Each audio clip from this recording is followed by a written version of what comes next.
চিকিৎসার জন্য যা যা প্রয়োজন সরকার করে যাচ্ছে এবং করবে।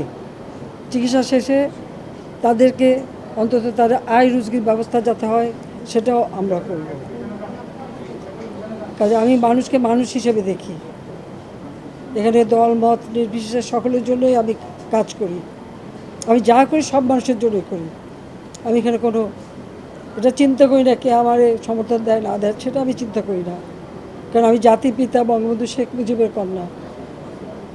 মানুষ আমাকে ভোট দিয়ে প্রধানমন্ত্রী করেছে তাদের সেবা করতে, সেভাবেই আমি সেবা করি। কিন্তু আমি দেশের মানুষ এবং আন্তর্জাতিক ক্ষেত্রে সবাইকে আহ্বান করব যে এই যে বর্বরতা, এই যে সন্ত্রাস, জঙ্গি এবং মানুষের হত্যা, এটা তো সম্পূর্ণ জঙ্গি কাজ। আর এত হাত কাটা, রক কাটা, পা কাটা, আমাদের ছাত্রকে ছেলেদের খালি চট্টগ্রামে সেই 6 তলা থেকে ফেলে দেওয়া, তাদের রক কেটে দেওয়া, পড়ে যাওয়ার পরেও তাদের উপর হামলা, এ কোন ধরনের বর্বরতা?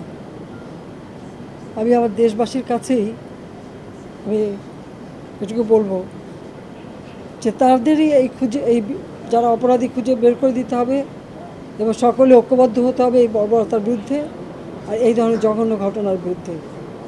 আমরা তো সব দাবি মেনেই নিয়েছি, তারপরে আবার কেন? সেটাই আমার প্রশ্ন।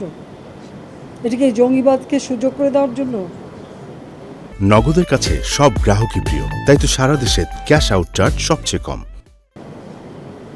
আল্লাহ রাব্বুল আলামিন এদেশের মানুষকে সহায়ক হোক, সহায়তা দেন, সেটাই চাই।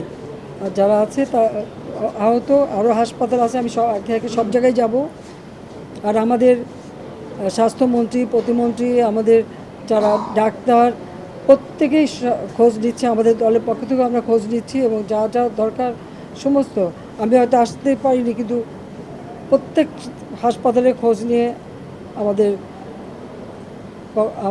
সব তথ্য আমাকে জানানো হয়েছে এবং যত রকম চিকিৎসার জন্য লাগে আমরা ব্যবস্থা করে দিচ্ছি। দেশবাসীকে বলি আপনারা দোয়া করেন যেন এই যে জঙ্গিবাদ আর জুলুম এর হাত থেকে যেন মানুষ মুক্তি পায়, মানুষের জীবন যেন শান্তি আসে। আপনাদের সবাইকে ধন্যবাদ।